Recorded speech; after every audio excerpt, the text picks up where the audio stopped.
பன்னாட்டு லயன்ஸ் சங்கம் 324C மகாகவி பாரதி மண்டல சந்திப்பு. அச்சம் தவிர் தேஜஸ் 2025 என நடைபெற்ற இதில் சாதனை மகளிர்களுக்கு பாரதி கண்ட புதுமை பெண்கள் விருது வழங்கி கௌரவிப்பு. பன்னாட்டு லயன்ஸ் இயக்கம் 324C மாவட்டம் சார்பாக தொடர்ந்து பல்வேறு சேவை திட்டங்கள், சமூக நலப்பணிகள், கல்வி, மருத்துவ நிதி உதவிகளை, இலவச மருத்துவ பரிசோதனை முகாம்கள் என பல்வேறு நலத்திட்ட பணிகள் செயல்படுத்தப்பட்டு வருகின்றன. இந்நிலையில் தமிழ் கவிஞர் மகாகவி பாரதியை போற்றும் விதமாக அச்சம் தவிர் தேஜஸ் 2025 என்னும் மகாகவி பாரதி மண்டல சந்திப்பு நிகழ்ச்சி சுந்தராபுரம் லிண்டாஸ் கார்டன் அரங்கில் நடைபெற்றது.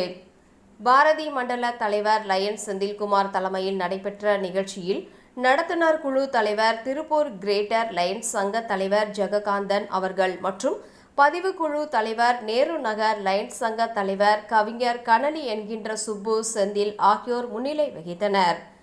விழாவில் முதன்மை விருந்தினராக மாவட்ட ஆளுநர் நித்யானந்தம், பேரா தேசிய தலைவர் ஹென்றி, தேசிய பொதுச் செயலாளர் நேரு நகர் நந்து ஆகியோர் கலந்து கொண்டனர். கௌரவ அழைப்பாளராக மகாகவி பாரதியாரின் கொள்ளு பேத்திகள் மற்றும் பேரன் கவிஞர் உமா பாரதி, ஸ்ரீபிரியா பாரதி, சிவகுமார் பாரதி மற்றும் முன்னாள் மாவட்ட ஆளுநர்கள் மருத்துவர் பழனிசாமி, சாரதா மணி பழனிசாமி, ஜீவானந்தம், கருணாநிதி மற்றும் CSR ரீஜனல் ஹெட் ராம்குமார், நமது அம்மா நாளிதழ் ஆசிரியர் கல்யாணசுந்தரம் ஆகியோர் கலந்து கொண்டனர்.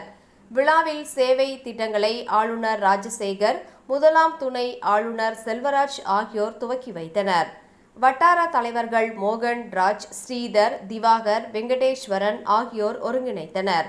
விழாவில் 150க்கும் மேற்பட்ட சாதனை மகளிரை கௌரவிக்கும் விதமாக பாரதி கண்ட புதுமை பெண்கள் விருது வழங்கி கௌரவிக்கப்பட்டது.